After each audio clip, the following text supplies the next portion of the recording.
Olá, boa tarde, Keila. Olá, boa tarde. Boa tarde, professor. Eu sou a voluntária que vai lhe auxiliar aqui hoje. Tá bom. Tu tá enxergando, tá certo o fundo? Sim, aqui tá correto. Tá.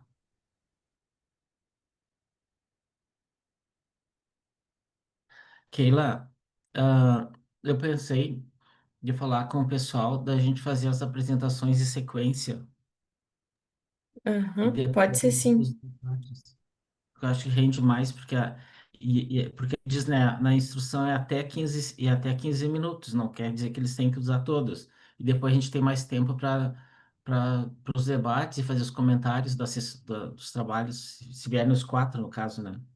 Sim, sim, correto, professor, pode ser sim. A sessão que eu participei anteriormente apresentando meu trabalho foi assim e funcionou bem, então É, acredito né? ser uma boa.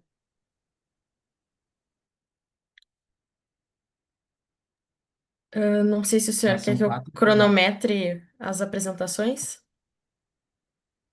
Pode ser, até porque se caso passar, né? Sim. Ok. Aí eu posso Mas levantar a mão aqui e avisar eles via microfone na hora que estiver finalizando. isso. Outra Perfeito. coisa, Keila, eu não sei como é que tá a internet, porque eu achei que tá muito lenta. Então, a sua imagem está um pouquinho quadriculada aqui para mim. Pois é. Então, a internet já tá meio lenta. Uhum. A voz igual tá saindo ok aqui. Tá.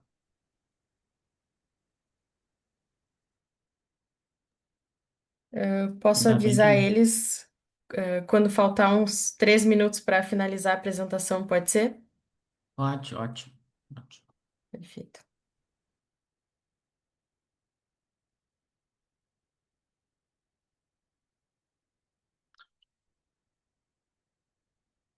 A minha próxima sessão agora é só quinta-feira.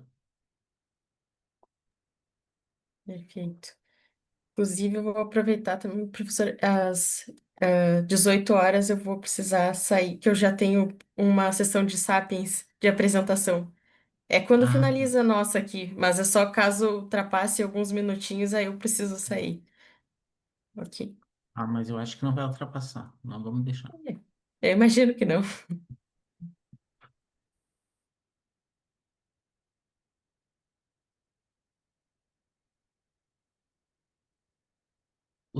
As apresentações de hoje, as palestras de hoje no início da tarde, elas eram palestras que eram somente transmitidas, né? Isso. Uhum, correto. Tá. Mas elas estão sendo gravadas, pelo que eu entendi também. Isso, é que não aparecia para mim aqui nem o áudio nem o vídeo para fechar a câmera. E eu digo, ué, sai, que estranho. Agora Sim. apareceu. Sim, elas não. A gente só tem interação pelo chat ali com o apresentador. Hum, agora tá Professor, completo. a ordem que eu tenho de trabalhos aqui é iniciando primeiro pelo aquele do impacto do marketing integrado. CRM. Uhum. Aí depois tem o da TRL, depois o Sim, silêncio estratégico e finaliza com micro e pequenas empresas, pode correto? ser. Eu vou fazer, a Ok. gente faz a abertura, eu falo, aí eu vou pedir para te ler essa sequência para eles, pode ser? Sim, sim, claro. Até porque se alguém tiver algum problema de horário, a gente ajusta aqui daí. Isso. É que eu só tô com uma tela. Geralmente quando eu faço online, eu tô em São Paulo já. Só que aí eu tive que fazer essa sessão porque eu ia ir lá na USP, mas disseram, lá tu não vai conseguir lugar porque estão arrumando as salas, então fico daqui. Sim, tá certo. Senhora é do Rio Grande do Sul também, correto? Aham. Eu também sou. Ah, é? De onde tu é? Eu sou de Gravataí, mas Ah, eu estudo na Uninove de São Paulo, só que sim. online. Sim, eu sei. Eu sou de Santa Maria, mas eu trabalho na Unipampa. Ah, legal. Morei alguns anos em Santa Maria, então conheço também. É. Olá, Matheus, bem-vindo. Boa Ô, tarde, Matheus, gente. boa tarde. Boa tarde. Tarde. Bem-vindos, Camila e Marcos. Marcos já estava Aqui. aqui. Ah, tá, Camila, boa tarde. É o Marcos. Tá, boa tarde. Boa tarde, tudo bom? Tudo bom?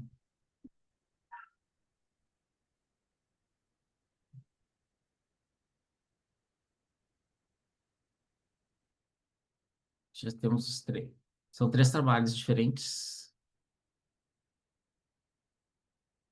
Falta um.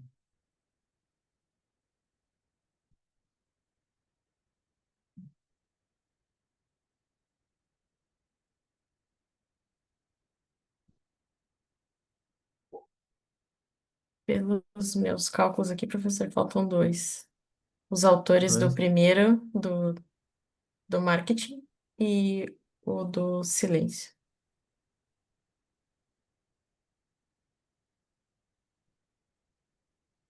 Aguardamos até Sim, 16h30, o horário. é isso.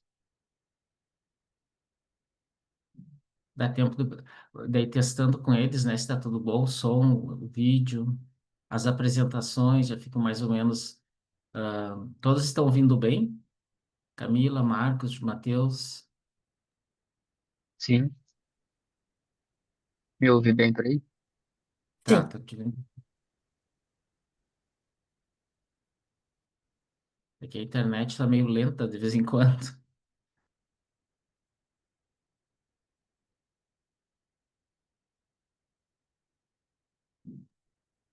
pessoal, não sei se vocês querem se apresentando por enquanto a gente não inicia aqui. Mas, Não sei se querem apresentar depois, professor.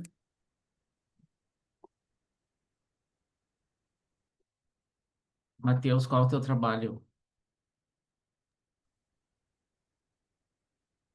O meu é sobre a aplicação do Technology Ready Levels. É, vamos apresentar então, gente. Boa tarde para vocês. Não, não, Eu né? vim aqui Calma, é só do... para se apresentar pessoalmente, né? Para começar aí. Isso. Ah, não, é só Marcos, dá pra falar de onde eu tô. Marcos, qual é o teu trabalho, Marcos? E teu, Camila? Falem aí. Então, boa tarde. Eu sou a Camila Coleto, sou professora do Instituto Federal Farroupilha, do campus de Júlio de Castilhos, né? O nosso instituto fica no Rio Grande do Sul. E eu vou apresentar o trabalho Como inovam as micro e pequenas empresas, uma análise das Ah, capacidades de inovação no setor de serviços. Esse artigo é oriundo de um trabalho de conclusão de curso da minha aluna Marcele. legal, obrigado, Camila. Legal. Eu sou de Santa Maria. Tu é de Santa Maria? Sim, Oh, eu que trabalho, bom! trabalho na Unipampa com teus colegas lá do IF também. Que bom. Bom. Então, eu moro em Santa Maria, mas eu trabalho em Júlio de Castilhos, né? Sim, sim, sim. Valeu, obrigado. Eu que Marcos, agradeço. quer se apresentar aí, Marcos?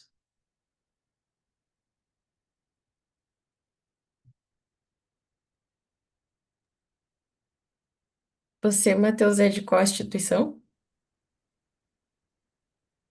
Eu sou da Unifei aqui de Minas Gerais, da Jubá. Legal. Ah,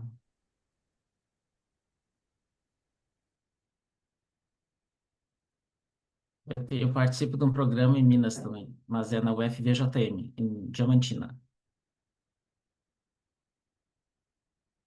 Tenho alunos dessa cidade aí.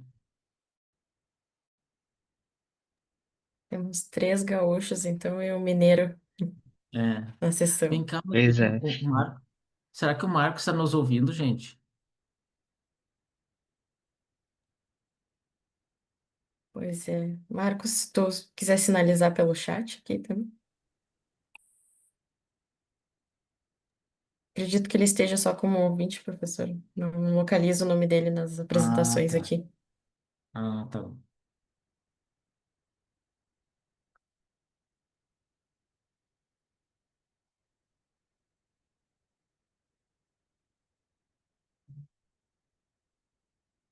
Mais uns minutinhos já começamos. Vou começar no horário. Matheus e a Camila chegaram no horário, né?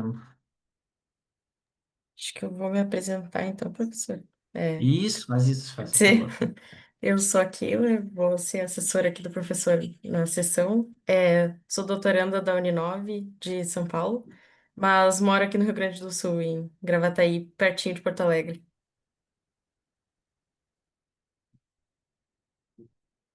Márcio, seja bem-vindo. Olá, boa tarde a todos. Boa tarde, Márcio. Boa tarde. Se apresenta aí para nós, por favor. Sim.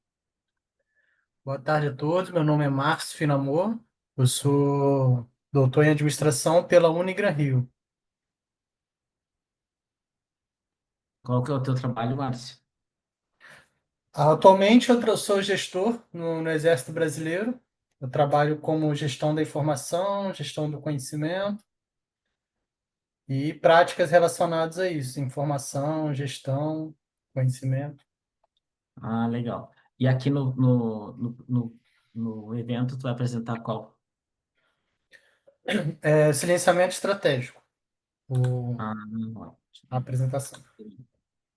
tá bom. Nós estamos aguardando só o próximo, mais um colega, tá? Ok? Beleza. Já temos aí a Camila e o Matheus, já se apresentaram. Também.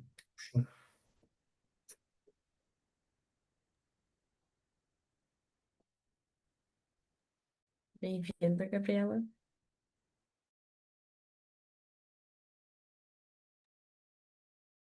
Prof, aguardamos acho mais 2 minutinhos, né, para dar o horário. Gabriela, boa tarde. Seja bem-vinda. Tu vai apresentar trabalho também, Gabriela? Eu acho que Tarde. Eu sou a assessora suplente dessa sessão. Ah, isso. Seja bem-vinda, então, Gabriela. Apresenta aí também. A Keila já se apresentou. Certo, eu me chamo Gabriela, faço doutorado em administração na FEA e sou assessora suplente dessa sessão. Também apresento hoje um trabalho no SEMEAD e estou acompanhando os trabalhos, muito feliz por estar fazendo parte desse evento e fico à disposição para algo que for necessário. Tá bom. Obrigado, Gabriela, pela tua colaboração com o nosso trabalho. Andressa, boa Obrigada. tarde. Seja bem-vinda. Vai apresentar Obrigada. o trabalho. Andressa, Sim. qual que é o teu trabalho? Pode se apresentar aí, O por meu é, favor. The Impact of Integrated Market Communication. Ah, tá bom. Tá? Acho que já estamos em todos, né, Keila? sim, estamos em todos, professor. Tá, então, pessoal... Ah, tá. Já estamos no horário, 16h30. Sim, 16h30. Tá, então vamos atender ao compromisso da pontualidade. E vamos dar início, então, à sessão. Quero agradecer a presença de todos vocês, os trabalhos que foram apresentados. Meu nome é João Antônio Gomes Pereira, eu sou da Universidade Federal do Pampa e sou líder do tema de CAT. Nós vamos contar com a colaboração da Keila e da Gabriela, já se apresentaram, e eu vou pedir para a Keila fazer a lista, a relação a chamada de todos os trabalhos, e nós pensamos, pessoal, veja aí se vocês concordam, de fazer as apresentações em sequência e depois a gente abrir para debate. A gente pode ficar até 1h30 de debate, né? Não precisa executar todo o tempo, mas o nosso tempo limite é 1h30. E cada trabalho tem até 15 minutos de apresentação. A Keila o controle do tempo, e quando faltar alguns minutinhos, uns 3 minutos mais ou menos, a Keila faz, aí sinaliza para vocês, tá? Mas é até 15 minutos, não quer dizer que tem que usar todos os 15 minutos. E eu sempre lembro, né, que aqui não é palestra, é uma apresentação de trabalho, do resumo, a gente já leu os artigos de vocês, tem algumas questões, e também podemos interagir entre todos os participantes que estão aqui, tá bom? Então, eu vou pedir para a Keila comentar então sobre a sequência dos trabalhos, conforme a gente tem ali. Certo. Bom, pessoal, eu vou citar a sequência que nós temos na programação e caso alguém tenha algum problema de horário, pode sinalizar que aí a gente ajusta aqui. O primeiro trabalho é o The Impact of Integrated Marketing, da Andressa. O segundo trabalho, aplicação da TRL, com o Matheus Henrique. O terceiro trabalho, Silêncio Estratégico na Liderança, com o Márcio. Deixa eu verificar. Aqui, está aqui, com o Márcio, ok. E o último trabalho, Como inovam as micro e pequenas empresas, com a Camila. Pode ser assim? Podemos seguir nessa ordem, pessoal? Ok, perfeito, então. Se a Andressa quiser iniciar, quiser subir sua apresentação, por favor. Sim, vou compartilhar aqui, deixa eu Ok. ver se vai dar certo. Eu vou cronometrar as apresentações de vocês e aí eu sinalizo tanto com a mãozinha quanto com um aviso sonoro quando tiverem faltando 3 minutos para finalizar. Pode ser? Tá. Vocês estão vendo minha tela inteira? Sim, Sim, Ah, então tá. Então, posso começar, né? Então, sim. meu nome é Andressa, eu sou doutoranda na FURB, em Blumenau. Esse trabalho ele é resultado da minha coleta de dados da minha dissertação, né? Quando eu iniciei essa pesquisa, eu tinha como posso dizer assim, uma curiosidade profissional, veio de uma curiosidade gerencial, eu trabalho há algum tempo com a área de comunicação, e eu sempre quis saber como a comunicação podia ser um pouco mais estratégica nas organizações, era uma dor que eu tinha, e eu entrei com mestrado com essa dor e fui pesquisando, né, buscando até entender que tipo de comunicação eu estava procurando, porque temos vários tipos de comunicação, comunicação externa, comunicação interna, como comunicação corporativa, e eu me deparei com esse termo, então, de comunicação integrada de marketing. Então, a minha pesquisa ela é na linha da inovação, né? Alguns estudos já vêm, né, demonstram que a inovação, então, ela é um motor central, né, da competitividade e sustentabilidade, tanto da empresa quanto dos países, né? E a gente vive um momento aí de transformação digital, então a digitalização, né, ela ajudou essas colaboração entre empresas, a parceria, e ajuda também a gerar inovação, né? E foi nesse contexto, então, que eu acabei entrando, né, pesquisando, buscando os termos comunicação, comunicação e inovação, eu conheci o termo de comunicação integrada de marketing, que ele foi cunhado nos anos 90 por Schultz, mas ganhou relevância justamente agora a partir dos anos 2000, justamente por causa da questão da digitalização, porque ela é uma comunicação que ela busca realmente integrar tanto internamente, né, que ela perpetue por toda a organização, como que ela tem um alinhamento também com os seus stakeholders, né? Então, ela alinha essa comunicação, fortalecendo, né, a proposta dela, que fortalece, então, dessa forma a marca e o desempenho. E o meu locus de pesquisa, que também explico mais tarde, são empresas KIBs. Essas empresas são empresas de conhecimento intensivo, né? E também então, elas são consideradas agentes de inovação, porque elas geralmente geram inovação para os seus clientes. Então, embora estudos prévios tenham demonstrado já alguma relação positiva da comunicação integrada de marketing, desempenho organizacional, entre a inovação e o desempenho empresarial, ainda há lacunas, porque ela é um termo relativamente novo. A escala que eu usei, é de 2017, de Porcuró 2017, então ainda carece de estudos empíricos. O desempenho, geralmente, ele é relacionado ao desempenho de marketing, né, os estudos que eu encontrei, e ainda eu não tinha essa relação com o desempenho organizacional.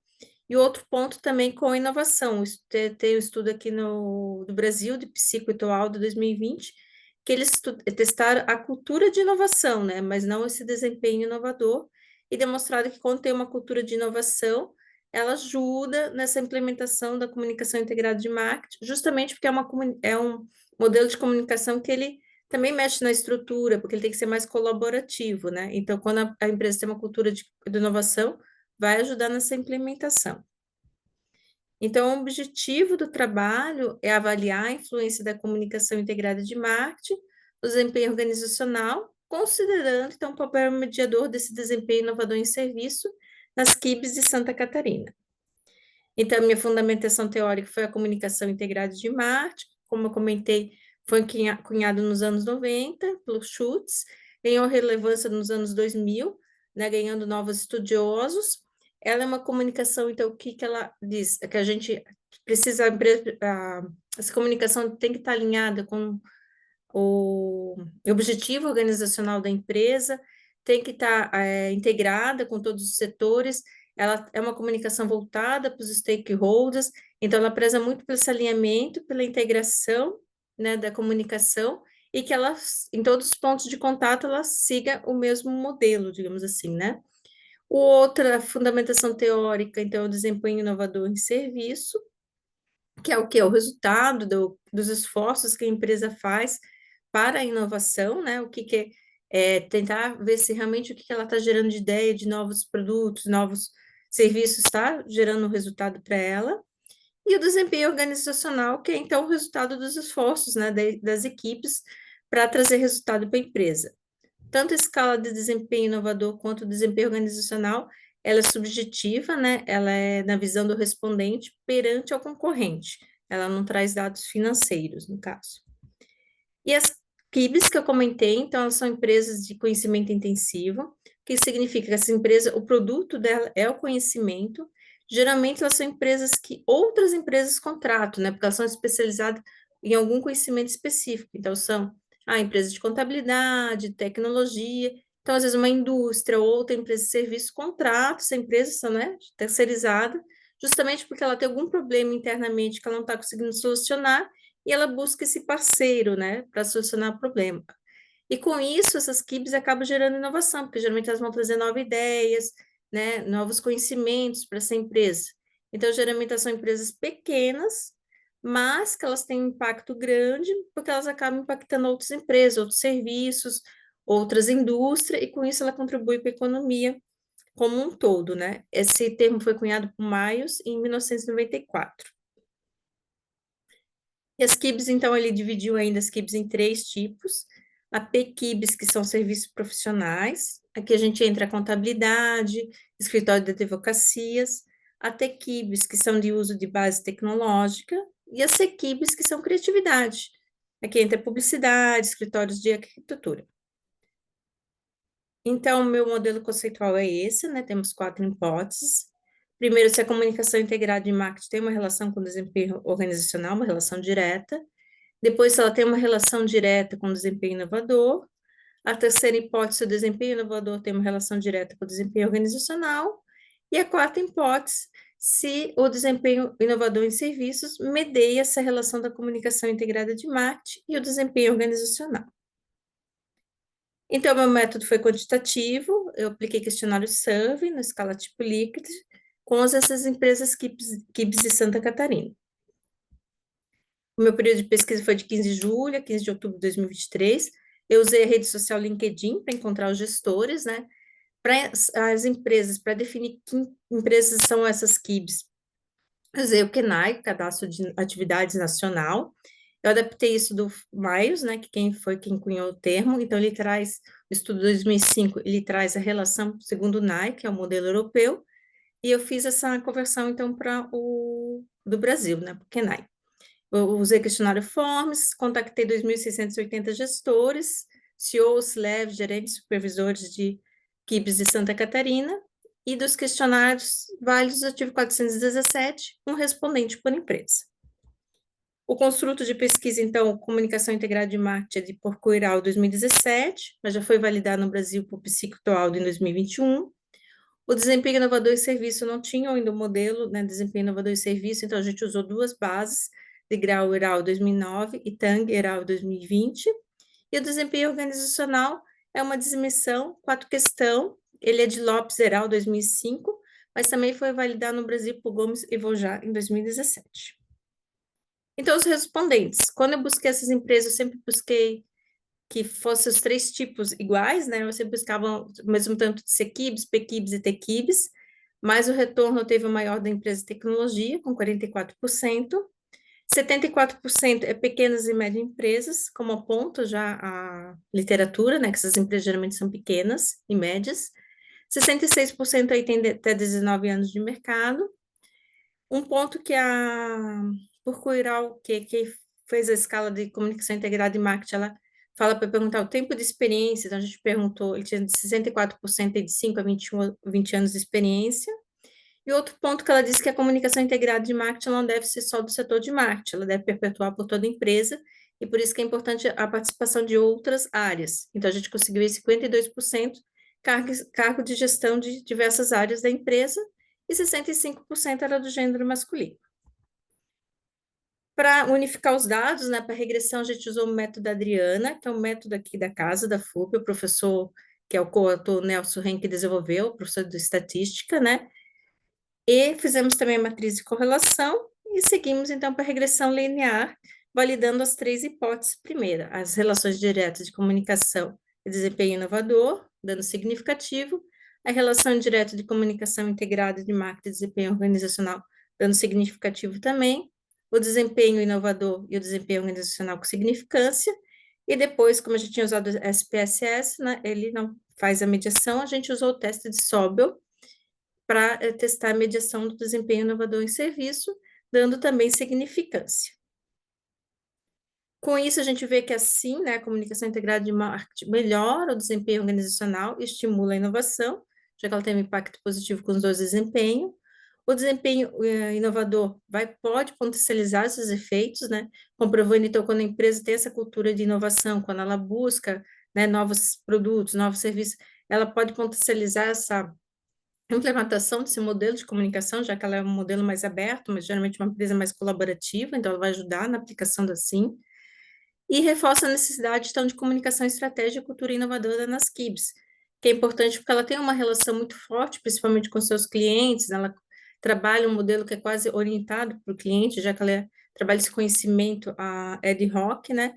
Então, a comunicação integrada também pode potencializar os resultados dessa empresa.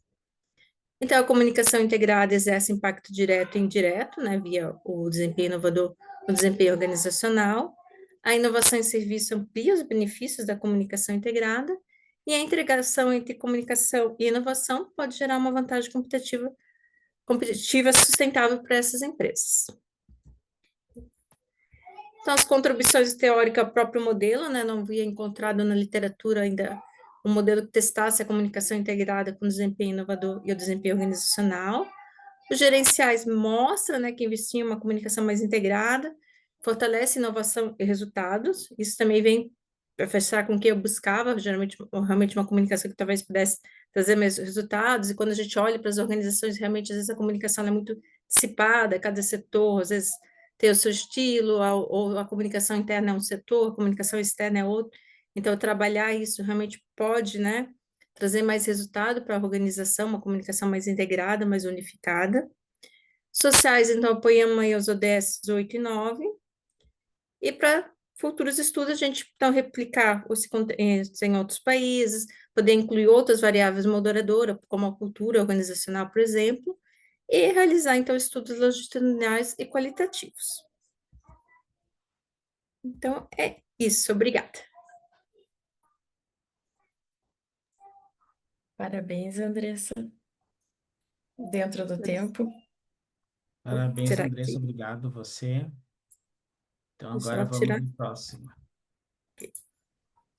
Certo. Vamos para o próximo, então. TRL com o Matheus.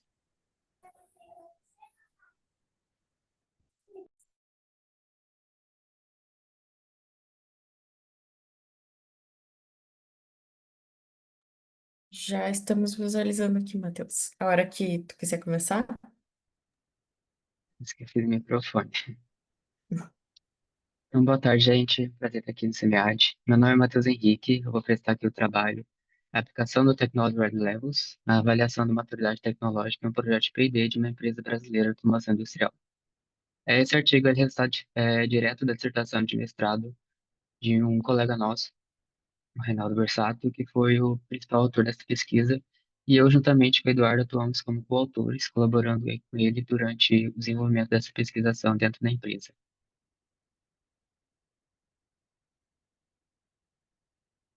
Então, nosso ponto de partida aqui é a gestão de risco de P&D na era da transformação digital e a metodologia TRL, que é originada da NASA.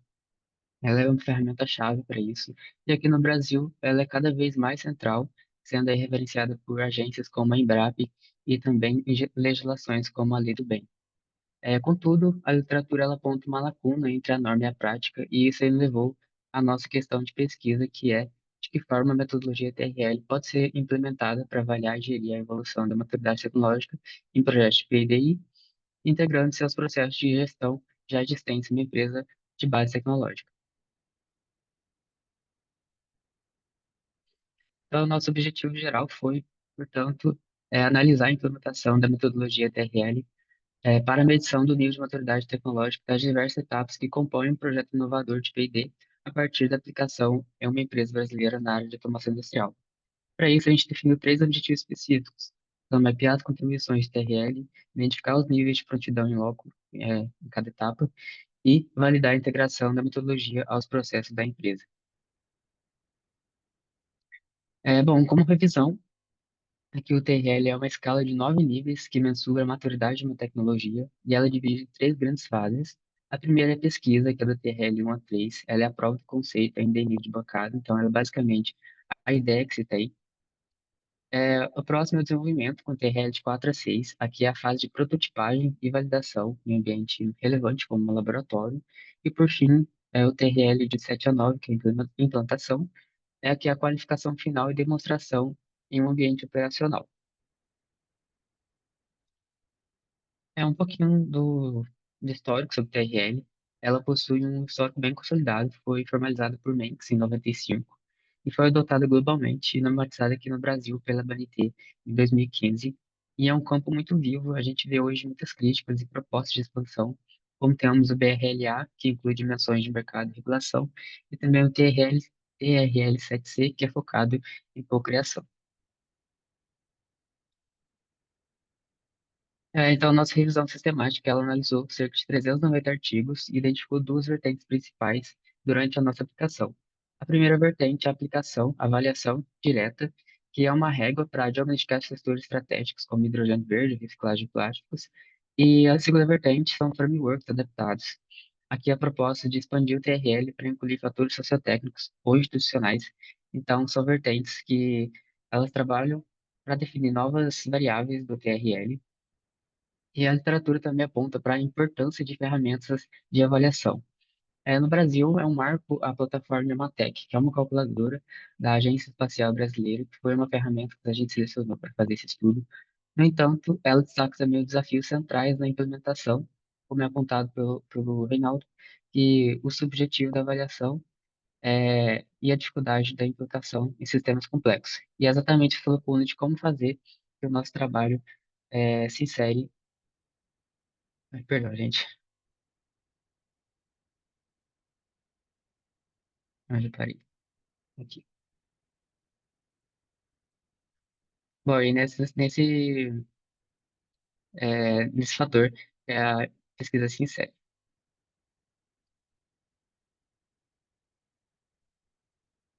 Aí eu perdi, eu acho que o slide que eu tava várias vezes, né? E se você colocou agora? Tu fez a fundamentação e agora a metodologia está aparecendo aqui. Tá certo, então. Então, para atacar esse problema que a gente pegou com a pesquisa, a gente usou um método prático, que é a pesquisação. Isso aí nos permitiu, então, intervir e construir a solução junto com a empresa. E o objeto de estudo foi a ciência eletrônica, aqui de Santa Rita do Sapucaí, atualmente é a TE, comprou ela. E o campo de intervenção, que foi um projeto de P&D estratégico, que é um novo sensor ultrassônico industrial. Era uma tecnologia que a empresa ainda não dominava muito bem. E para garantir o rigor, a gente usou a triangulação de dados. A gente fez primeiro, então, a análise de documentos técnicos, observação do participante como pesquisador, atuando ali juntamente com o engenheiro líder, e 20 entrevistas estruturadas por equipe. Bom, primeiro a gente fez um mapeamento, a gente traduzimos todos os 9 níveis da norma BNT para as etapas e stage gate que a empresa já usava. Por exemplo, a gente teve o TR5, passou a equivaler à etapa de protótipo LIT, que é o Laboratório Integrado de Teste da empresa, e para executar a avaliação a gente usou uma combinação de duas ferramentas. A primeira foi a Matec, calculadora online oficial da Agência Espacial Brasileira, que é a nossa ferramenta de registro formal baseada na norma BT. Porém, durante a pesquisação, foi desenvolvida uma segunda ferramenta que é o Guia TRL Sense. Esse guia foi a nossa principal contribuição prática e ele é essencialmente uma tradução das perguntas formais da Imatec para o idioma e processo da empresa. Então, era a Imatec formularizada para as atividades da Sense. Então, ele tornou as 20 entrevistas com a equipe muito mais ágeis. E a criação desse guia se mostrou vital, porque a segunda razão foi que durante o ciclo 2 a plataforma oficial da Emateca ela ficou fora do ar por alguns dias, e então esse guia TRL foi, por ser uma ferramenta interna, ele garantiu a continuidade e o sucesso das coletas dos dados. Então, com essas ferramentas, a gente rodou os dois ciclos, o ciclo 1, que foi de outubro de 2021, foi o diagnóstico do transistor e do transformador, e o ciclo 2, de fevereiro de 2022, reavaliou essa evolução e analisou a placa de circuito impresso.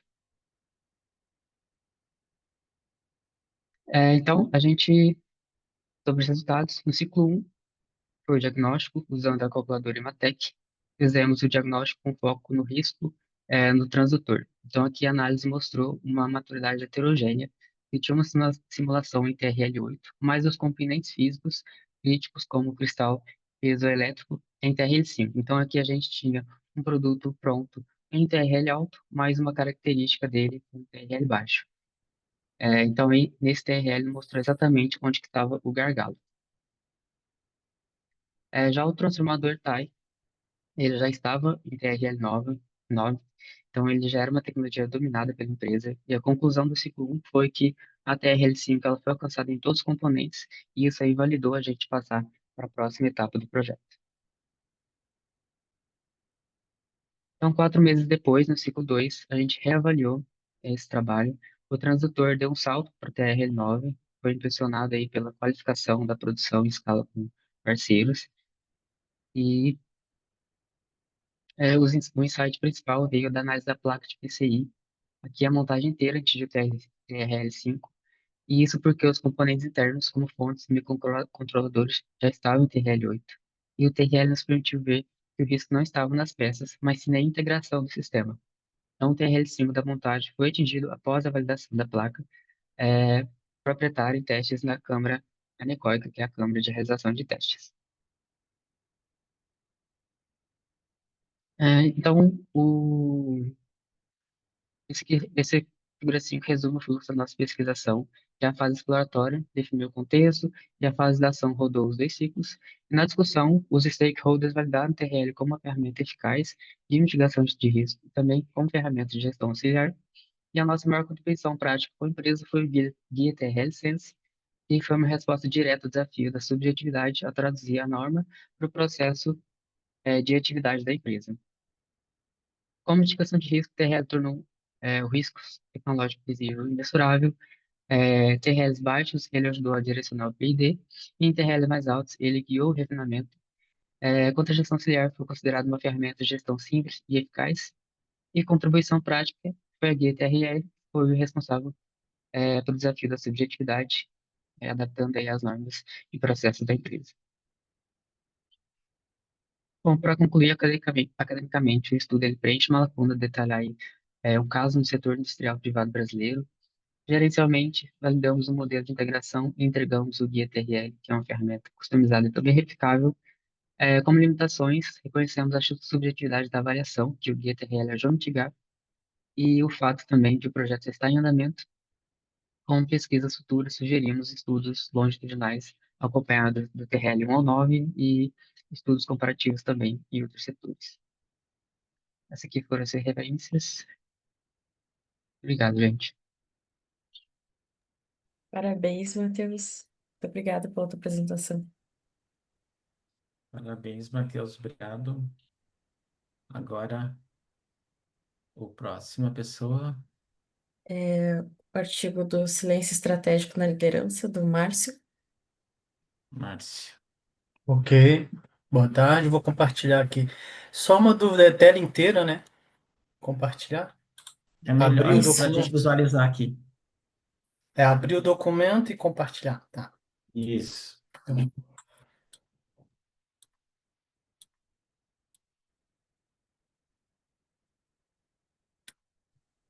peraí.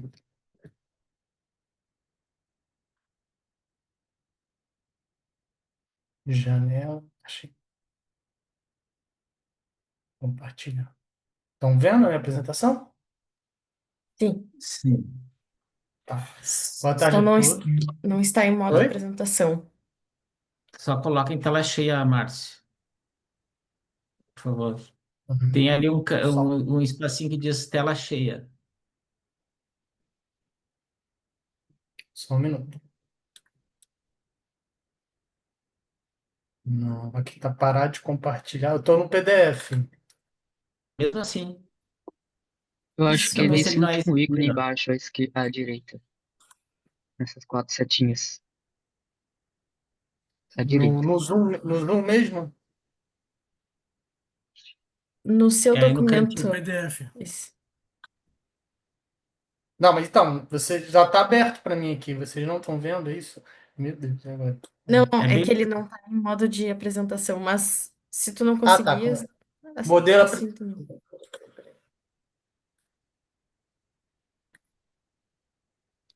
É isso? Márcio. Isso aí. Isso. Foi. Tá, aqui é só eu. Tá, só voltar aqui. Então, boa tarde a todos. Meu nome é Márcio Finamor. O título do meu artigo é Silêncio Estratégico na Liderança, né? O não dito como potência para a inovação. Essa pesquisa ela foi desenvolvida sob orientação do professor Davi Silva e constitui um dos desdobramentos da minha tese de doutorado, né? Os dados aqui que eu apresento são parciais, não apresentam o conjunto mais robusto da tese, né?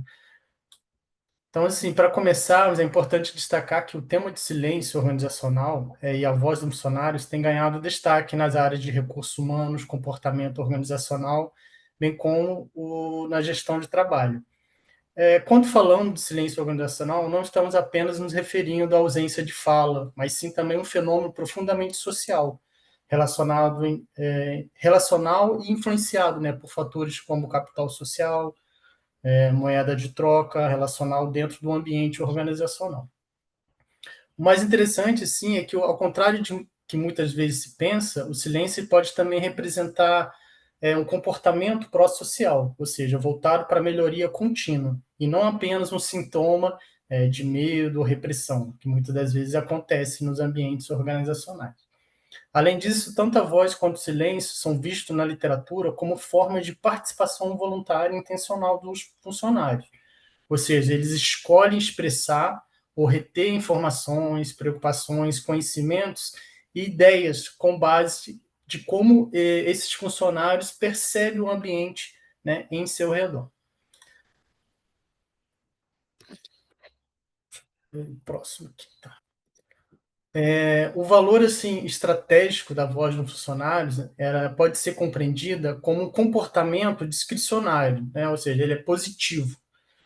Não é obrigatório, mas é altamente desejável para o funcionamento das organizações, né?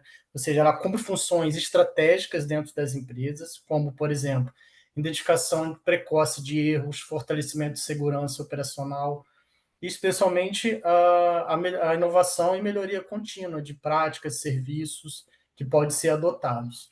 Então, um aspecto fundamental é que não basta permitir, né, que os funcionários falem. É necessário que essa voz ela seja reconhecida, ouvida e considerada dentro do processo de tomada de decisão. É o que esses autores de Bausch e Ossi, eles recomendam que a voz ela precisa ser posta em prática, ou pelo menos ela tem que ser reconhecida dentro desse ambiente. Caso contrário, ela perde seu valor e muitas das vezes o silêncio acaba impondo como uma escolha defensiva ou sobre a ideia de que do que adianta falar. A minha voz nunca vai ser ouvida e mesmo que eu falar nunca vai mudar. Então, assim, por outro lado, o silêncio organizacional ele tem um custo significativo. Ele não é apenas ausência de fala, mas é uma retenção consciente das informações e de conhecimentos relevantes que pode melhorar o ambiente organizacional. Isso pode levar à perda de dados críticos, na detecção de erros operacionais e até a redução de criatividade. Além disso, o silêncio ele pode também contribuir para uma ocultação do conhecimento, né? Isso os funcionários deixam de compartilhar insights, experiências, sugestões que poderiam beneficiar a organização. Então, a causa desses comportamentos são diversas, pode ser o medo de represálias, sobrecarga no trabalho, experiências negativas anteriores e muitas vezes o receio de demissão, retaliação ou até mesmo a exclusão, né, o ostracismo dentro da equipe. É isso que a literatura nos mostra. Então, isso tudo, que o silêncio ele não é só uma escolha estratégica, ela pode indicar muitas das vezes algumas falhas dentro do ambiente organizacional, cultura, ou até mesmo na liderança. Então, assim, mesmo quando a organização ela promove canais de fala, de escuta, genuinamente, ainda assim é um grande desafio. Um dos principais obstáculos assim é a apropriação indevida de ideias pelos próprios gestores. Quando líderes apropriam-se do crédito pelas sugestões de funcionários, isso gera uma frustração, mina a motivação para continuar contribuindo a fala, as expressões e suas vozes.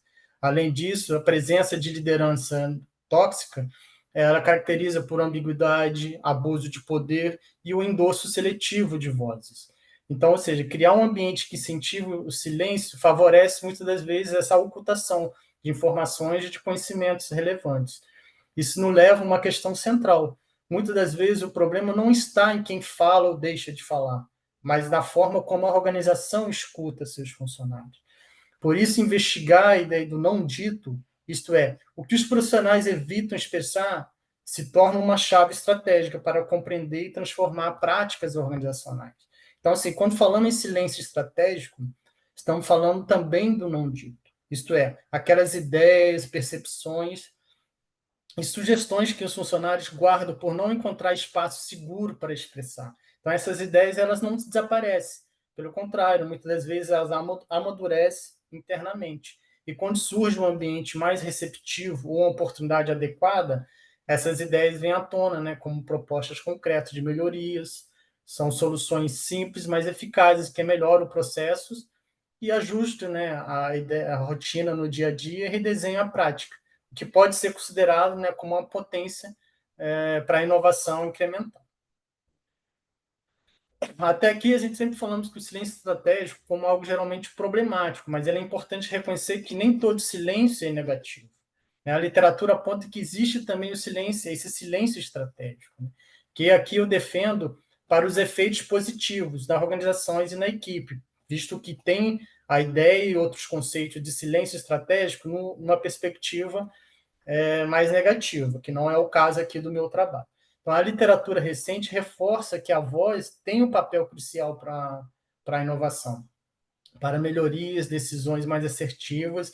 É o que Park e colegas propõem esse olhar mais refinado, ou seja, o silêncio pode ser uma escolha deliberada, usada pelo profissional para postergar ideias até que o ambiente seja mais receptivo à escuta. Então, esse tipo de silêncio não é um medo, é um cálculo, né? É um entendimento de que, às vezes, é necessário verificar o momento de falar que importa tanto quanto o conteúdo que vai se falar, né? Então, assim, ele levanta questões de estratégia. Quando é o momento certo para quebrar esse silêncio? Né? E como esse tipo de silêncio afeta as dinâmicas organizacionais e os seus impactos. Então, o grande desafio atual é compreender o tempo da voz no ambiente organizacional, ou seja, saber como o momento da fala pode influenciar esse impacto da mensagem nas organizações. Então, para conduzir essa pesquisa, né, a investigação, a gente optou por uma abordagem qualitativa e interpretativa, que é mais adequada, né, acreditamos, para buscar compreender os significativos subjetivos e experiências vividas, especialmente em temas relacionados como voz, silêncio e liderança nas organizações. Então, a gente optou pelo método da análise temática reflexiva de Brown e Clark, né? Essa abordagem permite identificar nas organizações, interpretar temas recorrentes nas falas dos participantes, sem perder de vista o contexto da complexidade do discurso. Aqui nós entrevistamos 16 líderes educacionais que atuam em instituições de ensino superior privadas corporativas, justamente porque esses líderes ocupam posições estratégicas no processo de mediação da voz organizacional, né? Ou seja, esses líderes foram selecionados por uma amostragem de bola de neve, né? Então, o foco específico nas análises teve voltado ao sentido atribuído ao que permanece não dito nas organizações, ou seja, aquilo que os líderes né? Os profissionais escolhem silenciar quando e por quê. Então, a ênfase nessa liderança se justifica pela centralidade que essa figura ocupa nas dinâmicas de silenciamento e expressão. Então, assim, a literatura a especializada mostra que esses líderes, né, são agentes chaves na sustentação ou transformação dessas dinâmicas, em especial líderes e gestores intermediários. Eles atuam como os primeiros guardiões das vozes, né, que são eles que recebem as manifestações dos funcionários e muitas das vezes são eles que decidem quais são as suas contribuições, quais são aquelas que vão ser acolhidas, ignoradas ou até distorcidas dentro do ambiente organizacional. Então, como análise do silêncio estratégico na liderança, as falas do líder, através da análise temática reflexiva, a fala do líder 1, a gente podemos verificar através da entrevista que tem uma iniciativa isolada e ausência de espaços institucionais. Esse primeiro é que nunca teve, esse líder, a chance real de conversar com alguém sobre suas percepções. Essa fala, ela expõe a invisibilidade da voz cotidiana, a falta de tempo para conversa significativa e a esperança de que essa escuta não seja esquecida. Então, assim, esse quadro revela uma inexistência de canais legítimos de compartilhamento, percepções, o que pode resultar numa escuta episódica, dependente de iniciativa isolada, ou seja, nessa ausência de espaço seguro, inviabiliza o silêncio estratégico, com uma escolha deliberada de calar até ambiente propício, o que não é dito, longe, ou seja, o que não é dito, longe de amadurecer, ele passa a ser reprimido. Então, perde-se assim um potencial transformador que poderia se converter em proposta concreta de melhoria. Por exemplo, outro caso, o líder 7, sua voz ela é interrompida e frustra diante de hierarquia, né? Mesmo quando havia tentativa de criar um espaço de escuta, a resposta institucional era cortar o diálogo, ou seja, aqui o silêncio a gente vê como uma impotência diante da hierarquia e denegação sistemática do espaço de fala.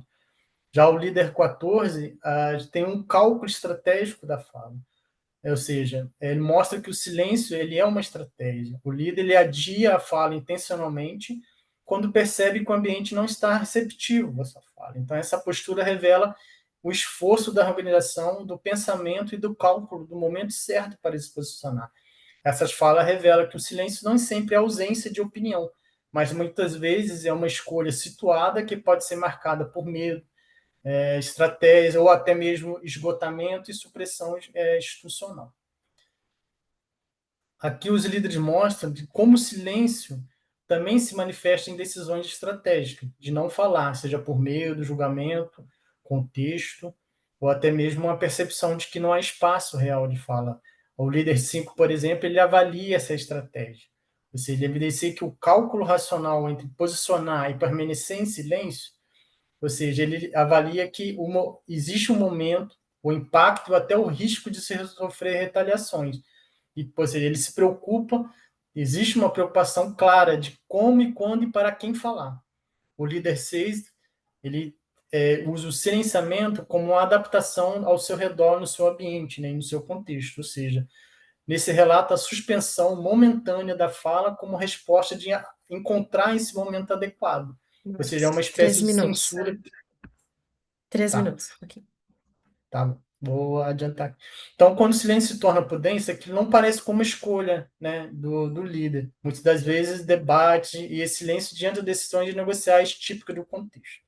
Então, deixa eu adiantar aqui que eu tenho muito. Ou seja, o que a gente percebeu nas falas da liderança é que existe uma barreira central da escuta, da fala. Mesmo quando existe a intenção de ouvir, existe a falta de tempo, a falta de uma abertura para que a voz seja, né, isso mesmo até dentro da liderança. Né, isso reforça um posicionamento dentro dessa estrutura organizacional. Né. Deixa eu passar aqui para o próximo. Então, assim, a escuta como prática, essa fala destaca muito que muitas das vezes os trabalhadores estão nessa condição. Quando não há espaço de fala, surgem essas contribuições, né, frente aos viés de gestão ou até mesmo dentro entre a liderança e o alto escalão. A falta, muitas vezes, de pertencimento dentro desse ambiente organizacional, que ele reconhece que não tem esse sentimento de pertencimento. E os funcionários e a liderança traz essa preocupação e valorização dos funcionários.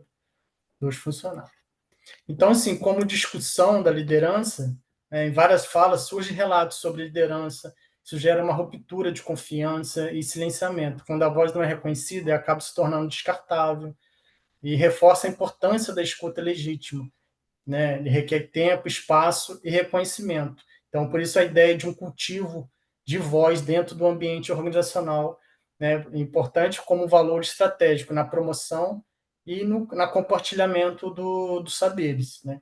Então, isso que a gente descartou como pontos importantes para ser discutido. Ou seja, para finalizar, o silêncio estratégico, quando é voluntário e usado de forma estratégica, não significa ausência de pensamento.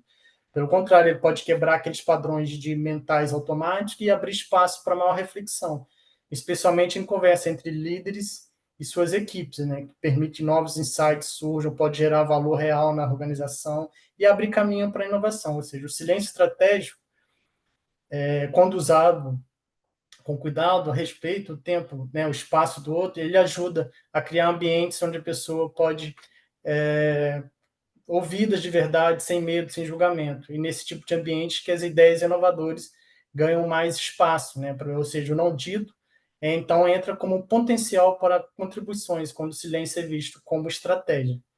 Tempo Então, finalizado. tá bom.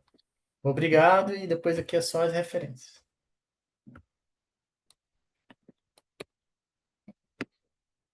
Obrigado, Keila. Obrigado, Márcio. Obrigada, Vamos Márcio. então para Camila. Vamos lá, então. Para aí. Não, aqui. Márcio, eu acho que você só precisa parar de compartilhar. Ah, já conseguiu. Pronto. Tá certo agora, então? Só não. Está Agora sim. Agora sim. certo. Estão me ouvindo bem? Sim. Então, vamos lá. Como inovam as micro e pequenas empresas? Uma análise das capacidades de inovação no setor de serviços. O trabalho é oriundo, né, o artigo é oriundo de um trabalho de conclusão de curso. As autoras sou eu como orientadora, a Marcele, que é estudante efetivamente, o Leonardo, meu parceiro de pesquisa, que está aqui na sessão, e a Ciomara, que não está presente. Bom, o setor de serviços, ele é central para o crescimento econômico, geração de emprego e renda, né? E após a pandemia do Covid-19, ele revelou uma vulnerabilidade muito grande, né? Mas também uma resiliência. A sustentabilidade das micro e pequenas empresas depende da capacidade de inovação, apoiada por uma liderança empreendedora, adoção de tecnologias, formação de competências e uma cultura organizacional que está direcionada à questão da aprendizagem contínua. Então, essas capacidades de inovação, elas englobam várias dimensões, entre elas a tecnológica, dimensões estruturais, relacionais, humanas, culturais. E esse estudo, ele tem o objetivo de identificar 4 capacidades de inovação nestes empreendedores, né? Nessas micro e pequenas empresas. Desenvolvimento, operação, gestão e transação. Estes nós compreendemos que são elementos essenciais para compreender o comportamento inovador das micro e pequenas empresas do setor de serviços. Então, nosso objetivo aqui também é ampliar o campo da gestão da inovação a partir desse modelo, direcionado às micro e pequenas empresas, e, na prática, fornecer subsídio para políticas públicas e promoção da capacidade, da capacitação, né, de possibilidades possibilidades de capacitação, fortalecendo a inovação e a competitividade dessas empresas no cenário pós-pandemia. Então, aqui, o que eu trouxe? O nosso objetivo é analisar de que forma as capacidades de inovação se manifestam nas micro e pequenas empresas do setor de serviços. Tá? E aí, agora, o nosso referencial, né, a nossa fundamentação teórica. A gente traz que a inovação é essencial para o desenvolvimento e sustentabilidade das organizações, para o desenvolvimento econômico, e aí um parênteses, né, a gente tem o nosso Prêmio Nobel de Economia, que fala isso também. a inovação ela atua como vetor estratégico para a criação de novos produtos e aprimoramento de processos. E especificamente no setor de serviços, a gente destaca flexibilidade, menores custos de entrada e uma capacidade de adaptação que favorece o surgimento de novos agentes econômicos. Aqui, a inovação abrange mudanças em produtos, processos, marketing e práticas organizacionais, e não exige a originalidade no mercado, mas a relevância interna para a empresa, sendo potencializada por investimentos em pesquisa e desenvolvimento. E aqui a gente traz os 4 P's da inovação, que é o propósito, processos, pessoas e políticas, que orientam a criação da cultura organizacional inovadora, alinhada aos objetivos estratégicos. Bom, aqui nós utilizamos o modelo conceitual do Zavislak, que já teve outras aplicações, mas no setor de micro e pequenas empresas não identificamos, né? O Zavislak, ele traz 2 dimensões, tecnológica e organizacional.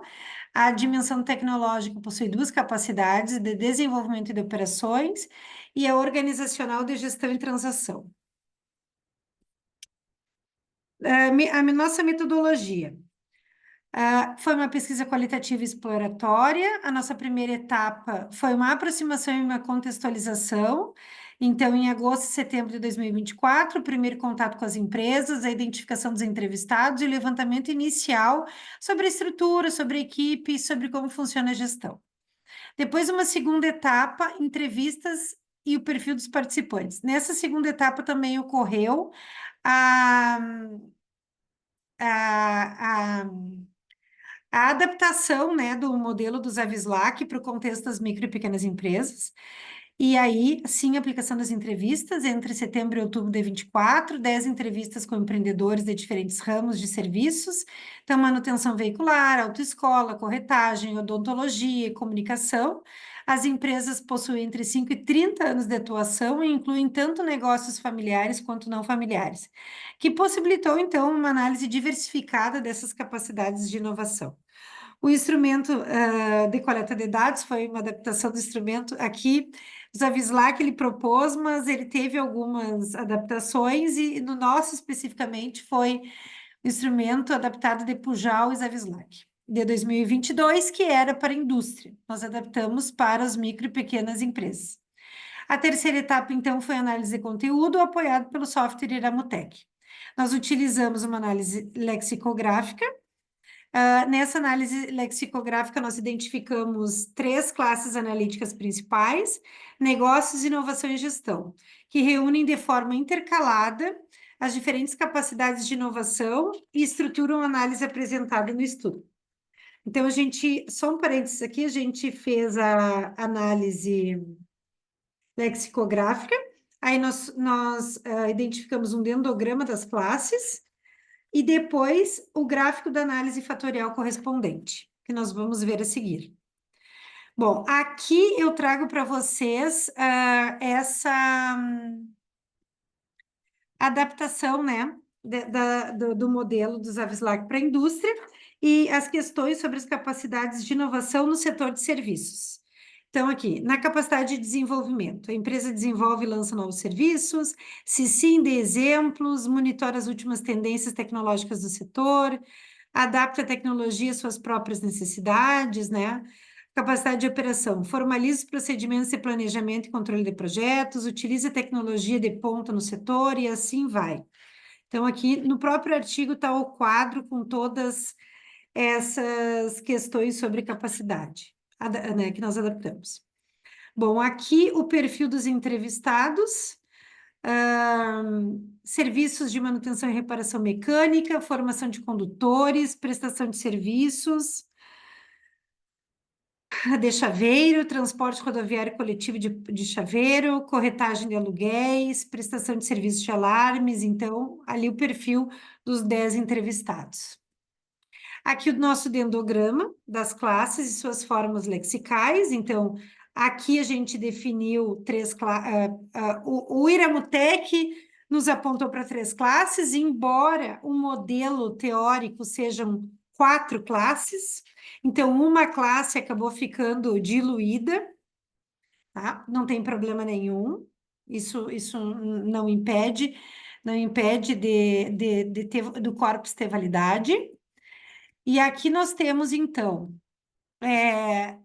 o posicionamento das categorias, categoria de negócios aqui, então é a categoria verde, né? A negativa no eixo vertical e positiva no eixo horizontal, a categoria inovação, que é a categoria azul, né? Ativa em ambos os eixos, e a categoria gestão, que é uma posição mais central, indicando equilíbrio entre as dimensões. Aqui dá para ver que elas não se conversam muito, né? Elas ficaram bem segmentadas, essas três categorias, né? Nós interpretamos, então, as classes negócios, inovação e gestão, foram utilizadas como as categorias de análise de conteúdo, e a análise permitiu relacionar os discursos dos entrevistados com os fundamentos teóricos sobre capacidade de inovação. Então, na categoria negócios, nós identificamos aqui, meu Deus, eu estou aqui com o cronômetro. Tenho tempo ainda. Então, o foco no cliente e o uso da tecnologia. As micro e pequenas empresas do setor utilizam normalmente tecnologias digitais, como WhatsApp, para monitorar a satisfação do cliente e aprimorar a experiência do consumidor. Pesquisas de satisfação também ocorrem com o uso dessas tecnologias populares, né? E o feedback contínuo orientam ajustes dos serviços prestados. O desenvolvimento de pessoas em responsabilidade social, investimentos em treinamento de colaboradores, iniciativas de responsabilidade social e ambiental fortalecem a competitividade, mas nada estruturado, né? E a preocupação maior é a construção da reputação.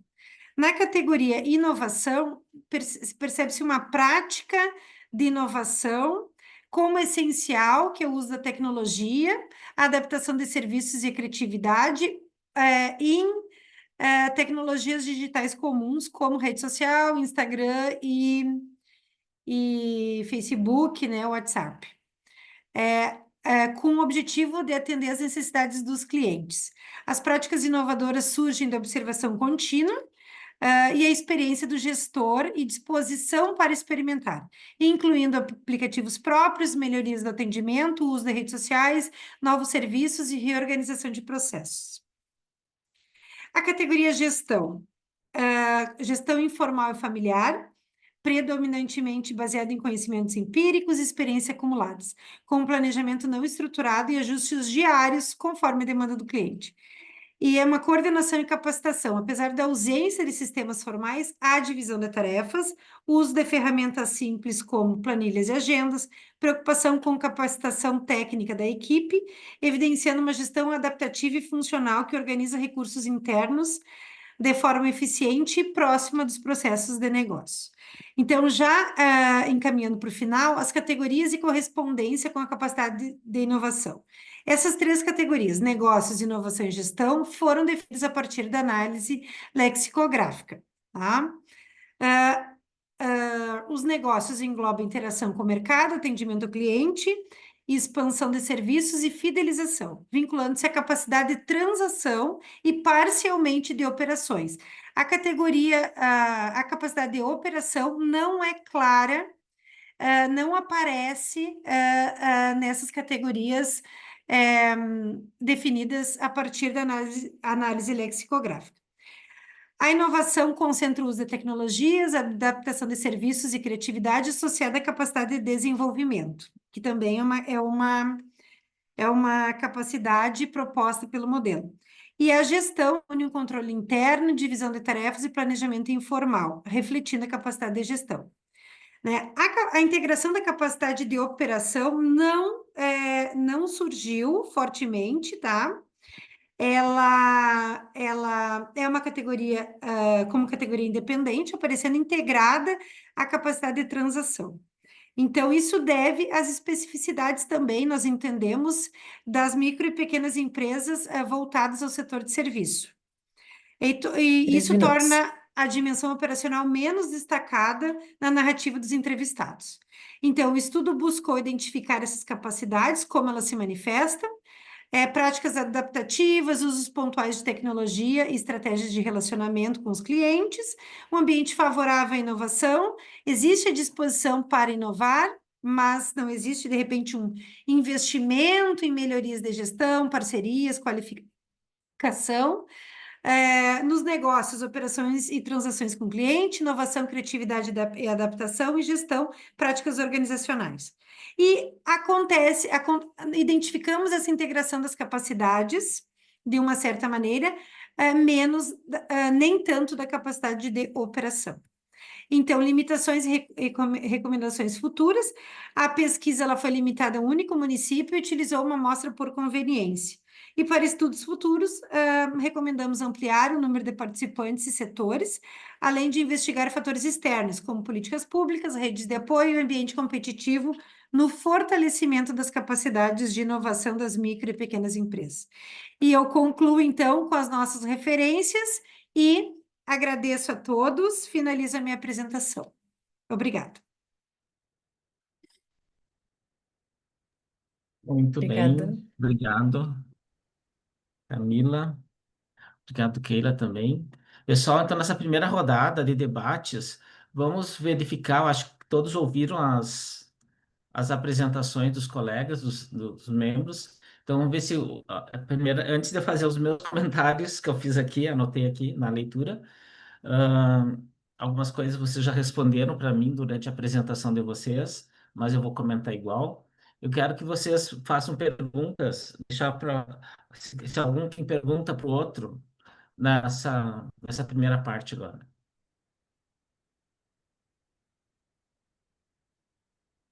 Perguntas, comentários do grupo, uns para os outros. Eu tenho só um comentário. Eu acabei chegando um pouquinho atrasado, até peço desculpa pro pessoal que estava meio na correria dos meus horários aqui.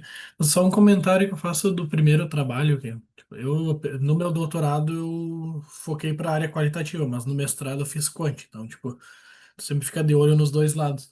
Só um comentário pro primeiro trabalho, talvez eu não peguei bem, mas tipo, que eu até tinha dado uma olhada no arquivo antes, que tu menciona a questão da regressão no final. Tipo, eu tava apresentando o trabalho e tal, eu tava olhando, tá, mas ela vai fazer só descritivo. Na tua apresentação me pareceu que foi ser descritivo, talvez colocar na apresentação. Não sei se foi por mim na hora de olhar a apresentação, eu não percebi, mas não notei tu mencionar na tua metodologia que tu ia fazer uma regressão, tipo, não sei se eu tô falando bobagem, mas pelo que eu peguei no meio, quando eu cheguei abri na sala, tava começando a apresentar, eu fiquei prestando atenção. Aí eu vi, vai fazer a influência disso nisso. Aí quando fala a palavra influência, tu já relaciona com regressão, tu já faz quem é da estatística pega essa lógica de regressão. Aí tu foi falando descritivo e tal, não, será que ela não vai fazer? Aí eu abri o teu trabalho dali de novo, ali no link aqui, e olhei lá embaixo, não, mas tem regressão. Aí tu apresentou a regressão. Não sei se fui eu que peguei mal na hora da tua apresentação, mas eu não identifiquei tu falar na metodologia. Deixar claro ali, só detalhar isso daí. Um comentário que eu acabei, do que eu acabei identificando no primeiro trabalho ali, da apresentação. Seria o meu, né? Isso. E, Isso. sim, não, né, realmente na apresentação eu não cheguei a colocar na metodologia isso. No trabalho tá, Uhum, é claro, descrito bem certinho, né? Mas uhum, quando fiz a apresentação, até por causa de tempo, a gente acaba tirando algumas coisas, mas eu uhum. entendi o seu ponto de vista. Porque a pessoa Sim. não sabe se é quântico, alho ainda, né? O que que vai usar? Não, obrigada. Mas consta no trabalho. Eu acho que foi essa pergunta, né, Leonardo? Isso. Se consta no trabalho ali, na metodologia no Consta, trabalho. consta. No trabalho, sim, não. No trabalho tá bem descrito, a metodologia bem certinho dele. Sim. Mas eu tentei, né? Mais algum comentário, pessoal? Eu anotei um ponto com relação ao terceiro trabalho, essa questão do silêncio, né, como estratégia na liderança.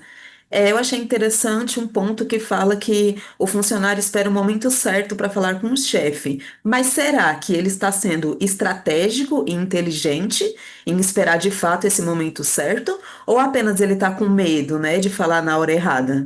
Então, lendo o artigo também, que eu tive acesso ao material antes da apresentação, eu fiquei com essa dúvida. Ok, eu respondo agora? Sim, ok. Pode responder. Obrigado pela pergunta. Além disso, antes de responder, eu não sou muito da área da inovação, então o que vocês puderem contribuir em relacionando o que que vocês acharam desse tema de silêncio estratégico, se vocês no dia a dia, na prática organizacional e também na academia, se já sofrem algum tipo desses temas desses problemas que foi dito aí na minha apresentação, né? Respondendo Diariamente, a... diariamente. Então eu estou um pouco aliviado, porque o meu orientador foi: o que que você está publicando, colocando no teu artigo, que não foi o viés da minha tese, né? O que que você está... Mas, pô, eu achei... porque nas entrevistas ver esses dados muitos é importante, eu achei interessante eu tentar colocar isso dentro de um seminário, dentro da pesquisa, para ver o que que a comunidade verifica sobre isso, porque são dados importantes, né? Aí ele não gostou muito da ideia e acabou sendo aprovado. Estou aqui apresentando, eu achei bem interessante. Então, a ideia então é tentar se aprofundar um pouco, né? Respondendo a Gabriela, existem dois conceitos de silenciamento estratégico. Um é na perspectiva positiva, como a Park coloca, que é realmente existe estudo que funcionários, devido ao ambiente, à liderança abusiva, supervisão, eles acabam esperando o momento certo para poder contribuir ou falar alguma coisa, ou muitas das vezes ele é silenciado. Às vezes, em outras experiências profissionais, ele acaba... Eu, propriamente dito, sou assim. A minha tese foi para o lado da perspectiva de silenciamento, porque em todos os ambientes organizacionais onde trabalhei, eu fui silenciado. Eu não tinha voz. E eu queria melhorar um modelo, um serviço que eu estou ali diariamente falando, fazendo. Eu sei que se eu fizer aquela prática, eu vou melhorar um processo, um serviço. Só que ou era silenciado e nunca ouvido. E a literatura mostra, quando tem quando é ouvido e se fala, essa ideia, esse insight, muitas vezes também ele é até silenciado, pegado de outras formas. Então, assim, existe realmente que os funcionários eles escolhem esse momento certo, como também existe ao contrário. Existem organizações e empresas que manipulam informação, como também escondem informação, no caso do greenwash, por exemplo, como na questão ambiental, para esconder a minha empresa ela é pura, limpa, perfeita, mas não é, então ele esconde. Então, isso aí é o silêncio estratégico na perspectiva de esconder informação, ocultar, e também tem na perspectiva positiva, né, da promoção da voz mesmo. E eles escolhem realmente. Então, por isso que a proposta da ideia seria tentar promover um ambiente onde essa voz, que a literatura chama de cultivo de voz, vamos cultivar essa voz, né? Não vamos perder essa voz, esse dado, essa informação, esse conhecimento. Então, a liderança, ela propõe isso, ela fazer um cultivo, ela promover no momento certo, na hora certa, sem pressão. Eu consegui responder, Gabi? Conseguiu sim, muito obrigada. Mais alguém? Obrigado, Gabriela. Márcio. Eu tenho uma dúvida do artigo da professora Camila. O artigo, ele associa a inovação à capacidade adaptativa das micro e pequenas empresas. Até que ponto essa adaptação ela pode ou não ser confundida com a sobrevivência, e não com uma inovação real, a sobrevivência da empresa em si? Nesse contexto das micro e pequenas empresas, essa capacidade de adaptação, ela é uma capacidade de sobrevivência, tá? Dentro desse contexto. Então, quando a gente, até uma questão que tu apontou, uma questão bem relevante. As empresas, elas se adaptam, normalmente, para que elas não fiquem para trás, para que elas não entrem num processo né, para que elas não fiquem para trás, para que elas não percam cliente. Não porque elas pensam que isso é importante. O uso, por exemplo, de ferramentas digitais foi porque, num contexto de pandemia, foi a forma que elas encontraram para não morrerem, entre aspas, né?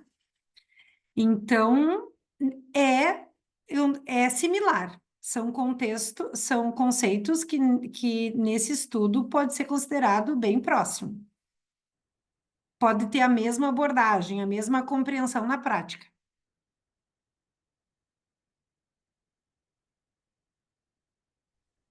Acho que a Keila está aí. Ou ela travou? Acho que travou. Acho que travou. Mas espero ter respondido a pergunta dela. Mas é isso. A As gente empre- que trabalha com as pequenas, micro e pequenas empresas, a gente sabe, né? Que a questão da sobrevivência, ela é muito... Ela grita muito. Então, tudo acontece para que elas sobrevivam. E aproveitando, já que eu sou um dos coautores do trabalho, é que muitas vezes a inovação e as mudanças no contexto das pequenas empresas, ela vem pela influência do macroambiente, né? Tipo, a pandemia, a gente sabe tudo que isso influenciou as pequenas empresas, tal, elas entrarem para o processo de digitalização. Tipo, esse processo da início da transformação digital que muitas até não tinham, né? Então, a partir disso já é um impacto. Então, tem essa questão ali da capacidade, ela tá no contexto da micro e pequena empresa, apesar deles não perceberem que seja uma capacidade de inovação, o processo que eles fazem de melhoria contínua, de mudanças, é um pequeno processo, um avanço na questão da inovação nas suas capacidades, nas capacidades de inovação, ali, seja em gestão, seja em transação, no que for ali dentro do contexto da empresa. Mas mais ou menos nesse sentido, para trazer que o macroambiente, ele sempre interfere para sair do lugar, a micro e pequena empresa tem que ter um empurrãozinho, né? Tipo, então, sempre tem esse empurrão negativo que a gente teve há alguns anos foi principalmente para a questão da digitalização das empresas. E eu também estudo pequenas empresas só para contribuir, não sei se faz sentido, né? Mas eu acho assim, claro, é uma sobrevivência, mas também é uma estratégia, porque tem empresas que não conseguem, né? A gente até, agora eu estou fazendo tese estudando micro e pequenas empresas, a gente está usando a capacidade dinâmicas, que elas têm isso muito forte, né? Então, porque elas acabam realmente, claro, porque são pequenas, tem que sobreviver, mas a gente conhece empresas que realmente às vezes não têm essa capacidade, né? Tem, por exemplo, a gente viu empresas quando surgiu o Pix, tinha empresas que não queriam usar Pix, que é uma coisa tão simples, mas tem essa resistência, né? Então, apesar de ser uma sobrevivência, é uma capacidade que a empresa tem realmente de estar alinhado ao dinamismo dela e essa questão de inovação mesmo. Acho que sempre seja pequena ou grande, a empresa tem que estar sempre buscando melhorias, mudanças, todas as empresas, né? E as que ficam para trás vão ficando para trás realmente, né? E isso também muito do papel da universidade, que a gente, como pesquisador, a gente está conversando entre pesquisadores.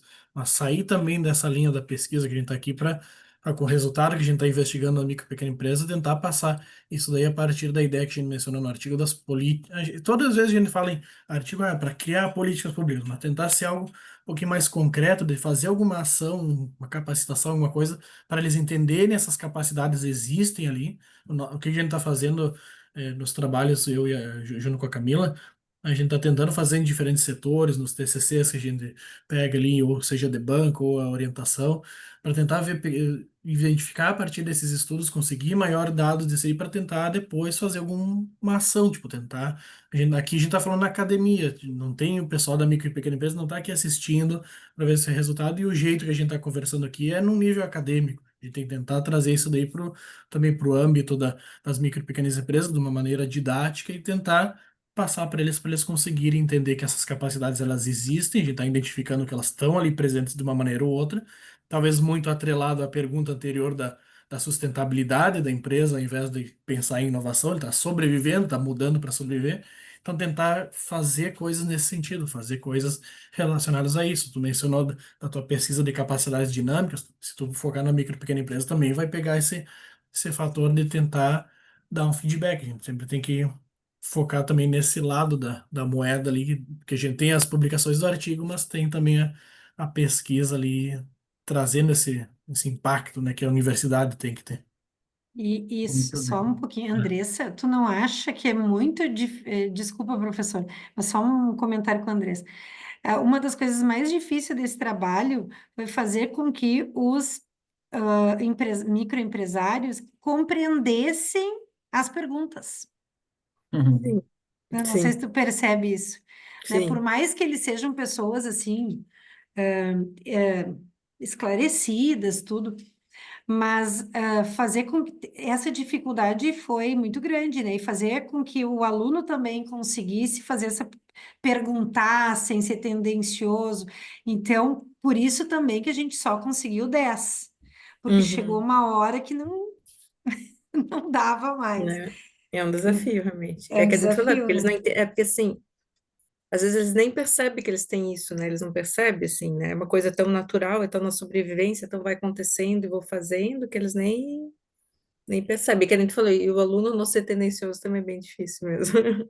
Então, Mas eu acho que é talvez é isso. uma pesquisa que talvez dá para transformar numa quant, talvez, não sei, é uma ideia, né? Talvez eu trabalho os dois, quant e qual, então sou mais qual do Sim, que para quant também. complementar, né? Claro, com certeza. Talvez para usar, mas achei bem interessante o estudo, assim, eu gosto dessa linha de micro e pequena empresa também.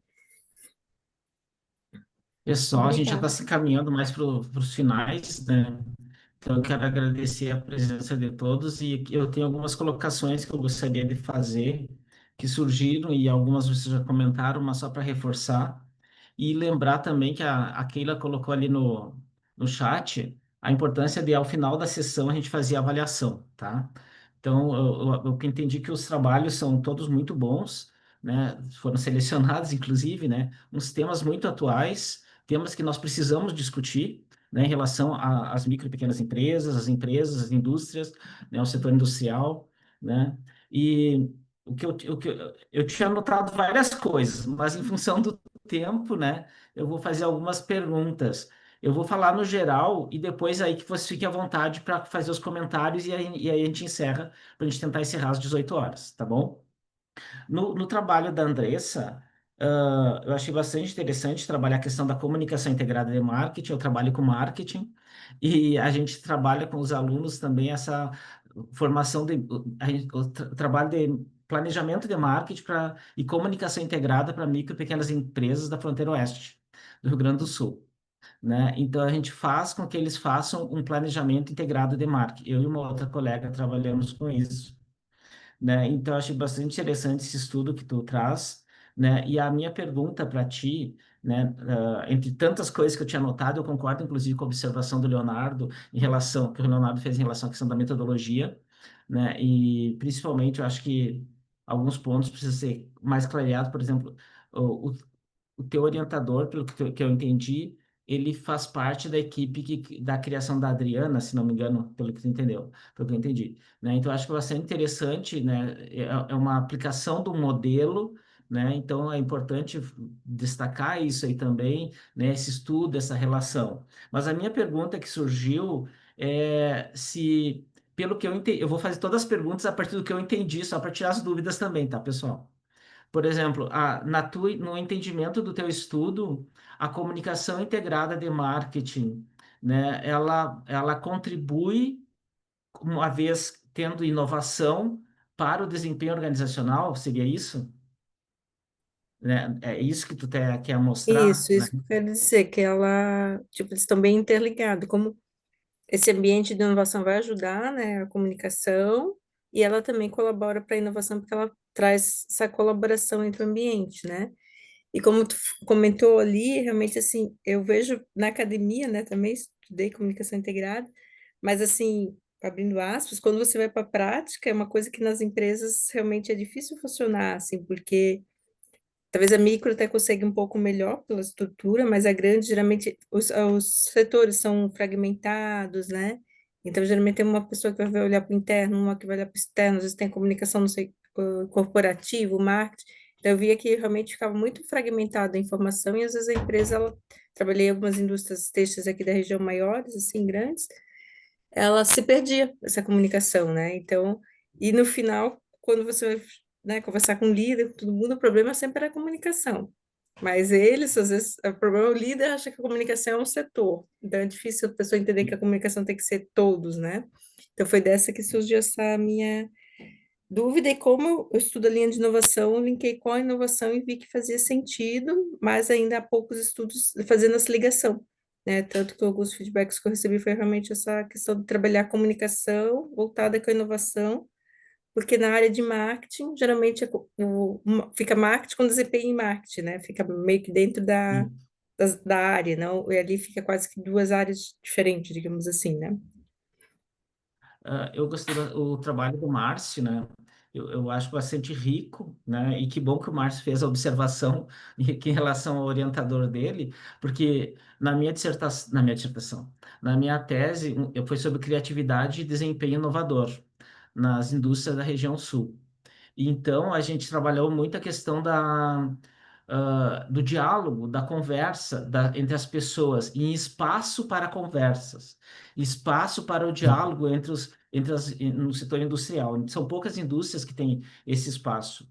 E uma das coisas que me surgiu ali, eu acho que Marcos, desculpe, é Márcio, né? Márcio, Fez isso. todo um resumo ali da questão da metodologia ali no último parágrafo, né? A minha dúvida era com relação ao número total de respondentes, mas daí tu falou já foram 16 pessoas, e pelo que eu entendi foi nas instituições educacionais, né? E Isso. ah, As IEs privadas. e aí me veio a pergunta assim, ó, existe silêncio nas instituições educacionais justamente onde deveria haver um diálogo, uma conversa para a fala? Eu achei surpresa isso, né? Porque, né? E então é isso que me chamou a atenção aqui na fala. Tá aí o paradoxo, né? Mas infelizmente isso acontece e tem mesmo. Por exemplo, os dados mais robustos da minha tese, ela mostra justamente isso, esse impacto do estresse, porque existe a gestão, a liderança atuando na gestão, por um lado, e ao mesmo tempo existe a liderança, o líder acadêmico, né, o pesquisador. Então, existe um conflito ali dentro do ambiente organizacional, porque o CEO, o que está ali em cima, no alto escalão, ele não entende da pesquisa acadêmica, da ciência, muitas das vezes não entende. Então, aí vem a decisão lá de cima, aí existe aquele. Aí eu percebi nas entrevistas, existe muito conflito relacionado entre esses líderes das IES privadas e conflito também quando vem para a prática da academia. Porque, por um lado, existe o mercado, né, que é reter alunos, e, por outro lado, existe a pesquisa. Então, assim, por exemplo, a minha tese ela não está ainda, eu defendi recente, ela não está disponível ainda na plataforma digital, mas quando tiver, aí vocês podem pesquisar pelo meu nome, ou se quiser eu deixo o título aqui, para vocês encontrarem, ter os dados lá, que realmente eu trago muitos dados relevantes, importantes sobre isso. E existe. Inclusive, né, na minha banca, eu fiquei dentro de uma das minhas bancas, né, e tem especialista em silenciamento aqui no Brasil. São poucos, né? Um tema muito novo, estudado, e eu estou trazendo ele aqui também para o Brasil e também para na área de inovação, porque veio esses dados. A banca, por um lado, percebi que eles são silenciados. Um da banca, ele falou lá, falou, pô, esse tema é muito importante, relevante, porque eu estou passando exatamente por isso que você está trazendo isso na tese. Eu estou sofrendo silenciamento, eu estou sofrendo ostracismo, eu não tenho voz dentro do meu ambiente organizacional, e pesquisador há mais de 30, 40 anos. Enfim, infelizmente isso acontece, está acontecendo, e justamente nessa instituição, né? Legal, obrigado, Márcio. Olha só, pena que o Matheus saiu. Eu ia fazer uma pergunta, uma colocação em relação ao trabalho dele, porque foi muito interessante, né? Mas eu vou fazer igual no final, porque os três foram o trabalho do pessoal das micro e pequenas empresas, né? Eu tinha anotado vários pontos aqui também para discutir, mas em função do tempo, eu vou só perguntar para o Leonardo e para a Camila, né? Ah, não sei, assim, ó, pelo que eu entendi do trabalho de vocês, será que essas três, tendo em vista que foi feita uma análise lexical, né? E Lexicográfica. lexicográfica, né? E que essa conclusão que vocês chegaram não seriam esses três pontos, negócio, inovação e gestão, as capacidades inovativas para ser aplicada no setor de serviços? Pode, pode. É que como nós utilizamos um modelo já validado, né? Uhum. A gente também baseou nossa análise teórica em função desse modelo. Isso não é um problema, né? O fato de nós não termos achado exatamente Isso. as mesmas capacidades não quer dizer que o trabalho não tenha valor acadêmico, né? Sim, sim, não, Então, sim, E eu sim. acho que até tem justamente, eu acho que tem justamente por isso, e aí que entra aquilo que a Andressa comentou, eu acho que fazia até uma validação a partir dos três elementos que vocês encontraram como uma possível adaptação para micro e pequena empresa. Vai lá, Leonardo. E até pensando nesse sentido, a Camila depois ela me confirma, já que ela montou a apresentação, tipo, os dois que se integraram foi operação e transação. Aí tu pensa em serviço, operação e a venda eles estão vinculados. É a característica do serviço, a venda está no mesmo Isso. período da operação. Então, tipo, tem essa característica dos serviços e muito mais na micro e pequena empresa, porque talvez seja o próprio empreendedor lá que está sozinho, está fazendo um serviço ali, tal coisa, tipo, é bem mais direto do que nas maiores que façam serviço, mas isso daí é bem mais interligado, essas duas operações e operação e transação, tá certo? Operação e transação estão bem vinculadas, então, tipo, talvez o fato de ela ter se agrupado tenha essa relação com a capacidade, com as características dos serviços, dessa questão da operação e a venda ocorrer no mesmo momento, simultaneamente, tu não vai comprar um serviço para usar depois, tipo, nesse sentido é sempre voltado ao momento, né? Então, essa questão já entra ali. Então, acho que faz sentido esse teu apontamento e até possivelmente depois numa pesquisa futura, tipo, fazer com outros empreendedores, tentar fazer uma base de dados um pouquinho maior para rodar. Tipo, já tem esse TCC, depois tem juntar outras pesquisas futuras para fazer isso aqui um pouquinho mais completo para ver se segue essa mesma linha. Tipo, fazer um pouquinho, não apenas com uma pesquisa com 10 empreendedores, mas já ir juntando mais dados, mais bases para ver, tá seguindo essa lógica. Então, isso faz sentido, porque a operação e a transação elas estão conectadas. Aí a gente tem essa justificativa, essa explicação teórica ali para dizer, olha, no setor de serviços é por isso, isso, isso. Em ampliar a base de dados, né? Uhum. E aí É, a colocação que eu ia fazer para Ah, tá. Alguém quer falar? não, eu só ia fazer um comentário que o Iramutec, por mais que a gente use um modelo já validado, ali como a gente usou com as 4 categorias, não necessariamente que a nomenclatura dessas 4 categorias podem aparecer. Então, a gente pode atribuir nomes para essas categorias, se caso os pesquisadores acharem que é mais adequado. Então, só para fazer esse comentário, tá? Que é uma questão mais do Iramutec. Exato. O que eu ia falar com relação ao trabalho do Matheus, que eu achei muito interessante, porque eles trazem todo um trabalho de análise, né, da maturidade a partir da NASA, depois ele vem para o serviço, para a área militar, e aí eles testam na iniciativa privada. E a minha pergunta para ele, tendo em vista que a maioria das apresentações aqui foram no setor de serviços, é se essa validade eles testariam também no setor de serviços. Essa era a minha pergunta que eu ia fazer para o Matheus, porque achei bastante interessante, né? A questão de testar a validade, a maturidade, né? Das inovações nos setores, né? Que começou lá na NASA, como veio para o setor militar, eles testaram na iniciativa privada, no setor industrial privado, e aí também ampliar o setor de serviços, e existe bastante inovação em serviços também. Então, essa era a minha colocação para o Matheus, para o trabalho do Matheus. Mas, pessoal, eu quero agradecer a Gabriela, então, mais uma vez, a Keila, a todos vocês, parabéns pelos trabalhos, né? Muito sucesso aí deem sequência aos trabalhos. A Andressa vai continuar conosco, né? Que ela tem apresentação agora, depois no Sapiens, né? E tem várias contribuições. Então, eu acredito que a gente pode encerrar, não sei. Keila, Gabriela. Sim, sim, professor. Eu também agradeço, pessoal. Peço desculpas, a internet está bem ruim aqui, mas obrigado pela participação. Podemos encerrar aqui, sim. Gabriela, quer falar alguma coisa? Gostaria de agradecer a todos também, dizer que eu adorei os trabalhos, achei todos bem interessantes e desejar muito sucesso para vocês. Obrigada, pessoal. Tchau, gente. Obrigada. Boa sorte, Andresa, no Sapiens.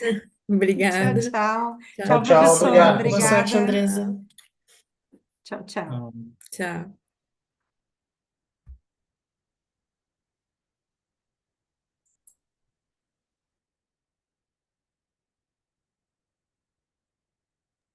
Tchau, tchau, professor. tchau, tchau, obrigado. Deu tudo certo, né? Tudo certo. Então, tá bom. Até mais. Tchau, tchau. Nós vemos pessoal presencialmente. Isso aí. Tchau.